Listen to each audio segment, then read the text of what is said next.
Saudara-saudari terkasih dalam Kristus, hari ini Selasa 11 Februari 2025 dalam pekan biasa kelima, Hari Orang Sakit Sedunia. Bacaan dibawakan oleh Antonia Jovita Ari, Mazmur dan renungan dilantunkan dan ditulis oleh Nikolaus Cipto. Selamat menekuni Sabda Allah. Mari berziarah dalam pengharapan untuk dunia yang lebih baik.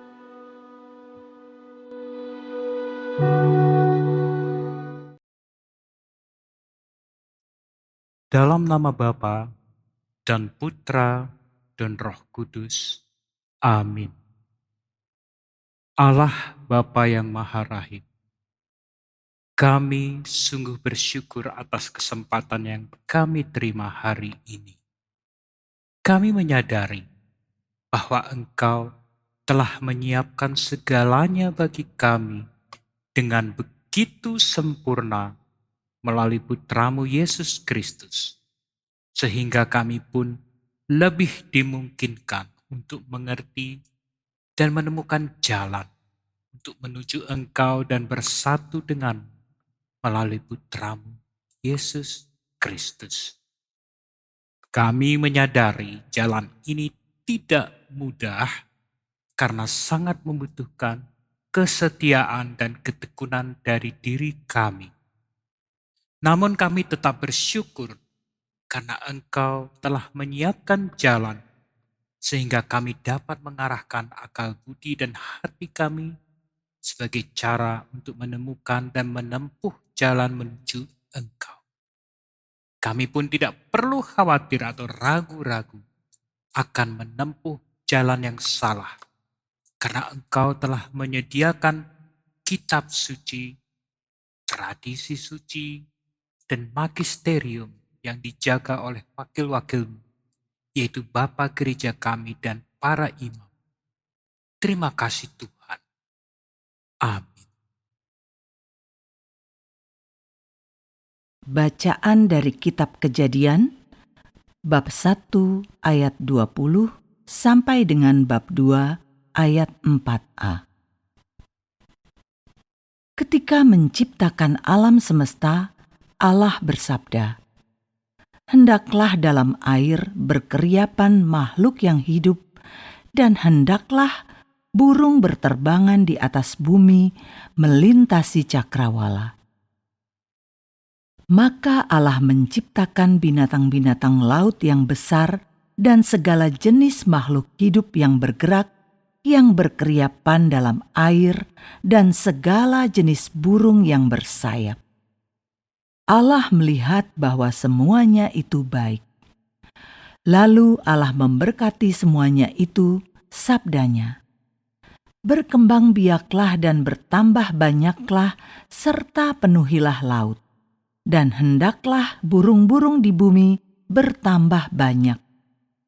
Jadilah petang dan pagi, hari kelima.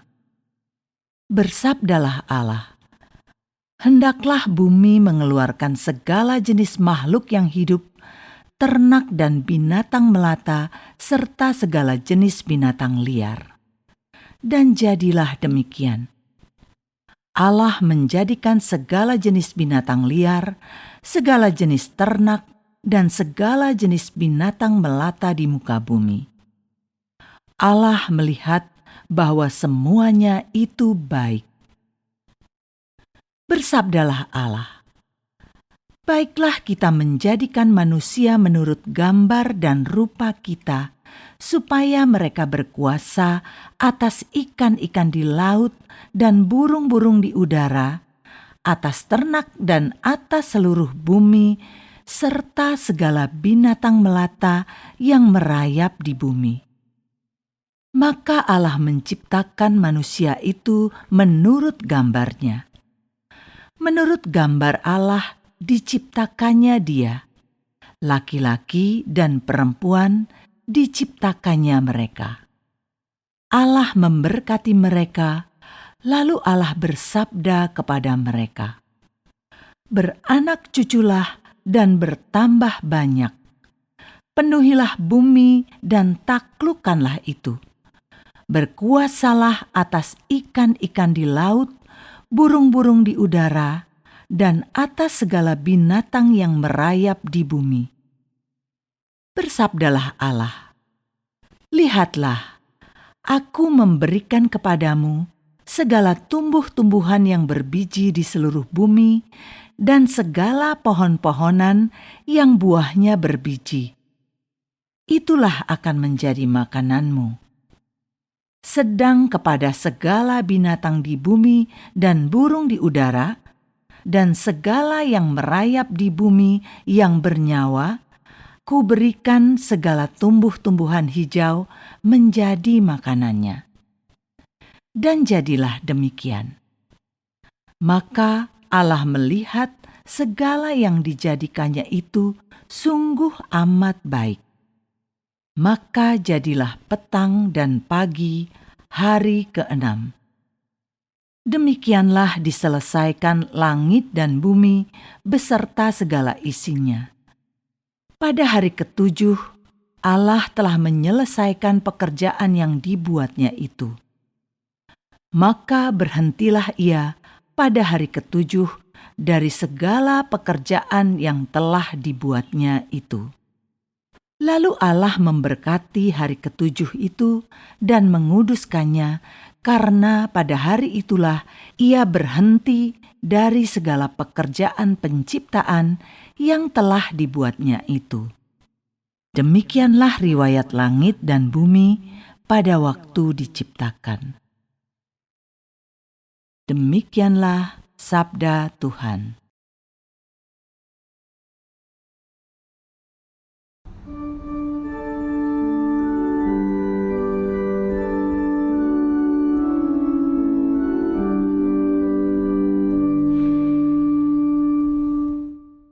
Ya Tuhan Allah kami, betapa mulia nama-Mu di seluruh bumi. Jika aku melihat langit-Mu, buatan jari-Mu, bulan dan bintang-bintang yang Kau pasang,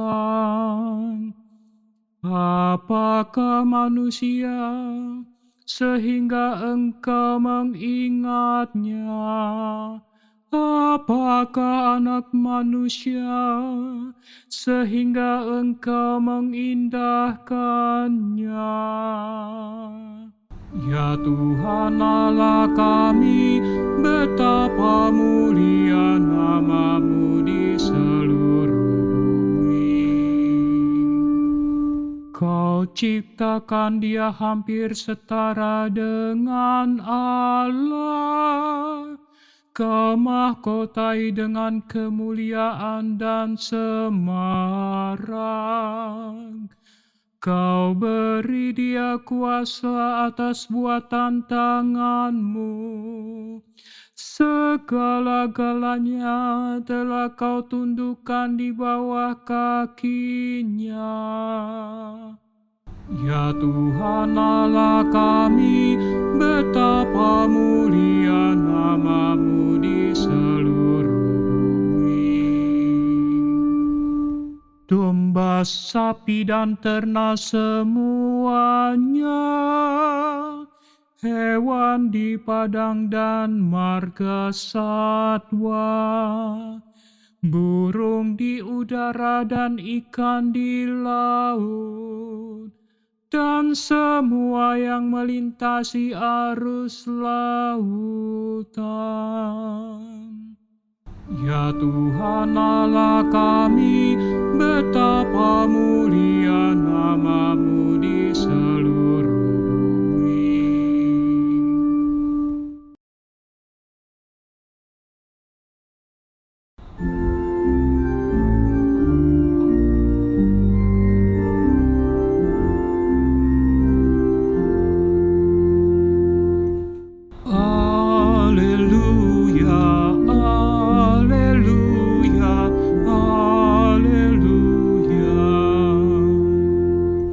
Condongkanlah hatiku kepada perintah-Mu, ya Allah, dan kurniakanlah hukum-Mu kepadaku.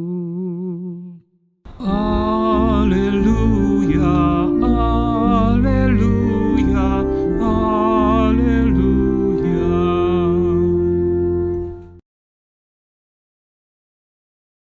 Inilah Injil suci menurut Markus, bab 7, ayat 1 sampai 13. Pada suatu hari, serombongan orang Farisi dan beberapa ahli Taurat dari Yerusalem datang menemui Yesus. Mereka melihat beberapa murid Yesus makan dengan tangan najis, yaitu dengan tangan yang tidak dibasuh. Sebab orang-orang Farisi seperti orang-orang Yahudi lainnya tidak makan tanpa membasuh tangan lebih dulu, karena mereka berpegang pada adat istiadat nenek moyang. Dan kalau pulang dari pasar, mereka juga tidak makan kalau tidak lebih dahulu membersihkan dirinya. Banyak warisan lain yang mereka pegang, umpamanya hal mencuci cawan, kendi, dan perkakas tembaga. Karena itu orang-orang Farisi dan ahli-ahli Taurat itu bertanya kepada Yesus, "Mengapa murid-murid-Mu tidak mematuhi adat istiadat nenek moyang kita? Mengapa mereka makan dengan tangan najis?"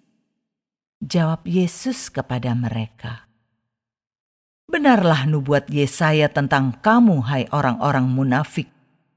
Sebab ada tertulis, bangsa ini memuliakan aku dengan bibirnya, padahal hatinya jauh daripadaku. Percuma mereka beribadah kepadaku, sebab ajaran yang mereka ajarkan ialah perintah manusia. Perintah Allah kamu abaikan untuk berpegang pada adat istiadat manusia." Yesus berkata kepada mereka, "Sungguh pandai kamu mengesampingkan perintah Allah supaya kamu dapat memelihara adat istiadatmu sendiri. Karena Musa telah berkata, 'Hormatilah ayahmu dan ibumu,' dan siapa yang mengutuki ayahnya atau ibunya harus mati. Tetapi kamu berkata, kalau seorang berkata kepada bapa atau ibunya, 'Apa yang ada padaku yang dapat digunakan untuk pemeliharaanmu sudah digunakan untuk kurban, yaitu persembahan kepada Allah,' maka kamu membiarkan dia untuk tidak lagi berbuat sesuatu pun bagi bapa atau ibunya. Dengan demikian, sabda Allah kamu nyatakan tidak berlaku demi adat istiadat yang kamu ikuti itu. Dan banyak hal lain seperti itu yang kamu lakukan." Demikianlah sabda Tuhan.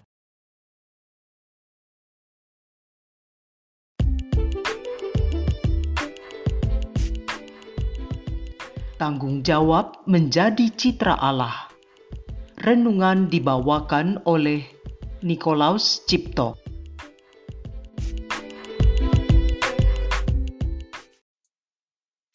Bapak, Ibu, saudara-saudari yang terkasih dalam Kristus.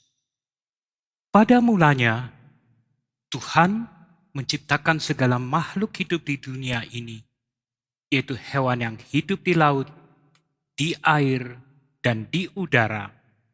Namun Tuhan tidak memberi kuasa dan kemuliaan yang cukup bagi masing-masing makhluk itu untuk menguasai dunia. Sesudah segala ciptaan tersebut, barulah Tuhan menciptakan manusia yang kemudian diberinya kuasa yang besar untuk menguasai segala ciptaan yang lain. Dan Tuhan melihat semuanya itu amat baik. Setelah segala proses penciptaan tersebut, barulah pada akhirnya Tuhan menguduskan seluruh hasil dari proses penciptaan. Dari sisi manusia itu sendiri, manusia sama sekali tidak dapat memilih untuk tercipta dengan segala kemuliaan dan hormat. Itu artinya manusia tercipta dengan proses awalnya sama seperti ciptaan lain. Namun di dalam proses itu, Tuhan menambahkan sesuatu yang menyebabkan manusia menjadi lain dari ciptaan-ciptaan sebelumnya. Manusia diciptakan sebagai imago Dei, yaitu gambar Allah. Disinilah manusia menerima sesuatu yang tidak dimiliki ciptaan-ciptaan lainnya, yaitu memahami, menguasai, merasakan, dan bahkan dengan akal budinya, ia dimampukan untuk membuat sesuatu, bukan dari yang tidak ada menjadi ada, melainkan dari yang ada menjadi sesuatu. Misalnya karya seni, pemikiran, benda-benda yang memudahkan kerja manusia, ataupun memberi kenyamanan, dan seterusnya. Inilah makna terdalam dari kutipan Mazmur. Namun engkau telah membuatnya hampir sama seperti Allah dan telah memahkotainya dengan kemuliaan dan hormat. Bapak, Ibu, saudara-saudari yang terkasih dalam Kristus. Kita patut bertanya, mengapa manusia menerima kemuliaan dan kehormatan yang begitu besar?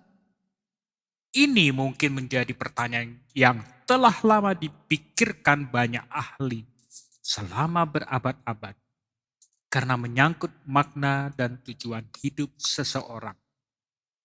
Rasanya tidak ada keberanian dalam diri kita untuk berasumsi mengenai apa tujuan besar ini, kecuali sebuah keyakinan bahwa ini adalah bagian dari misteri ilahi dan berserah diri pada kehendak Tuhan.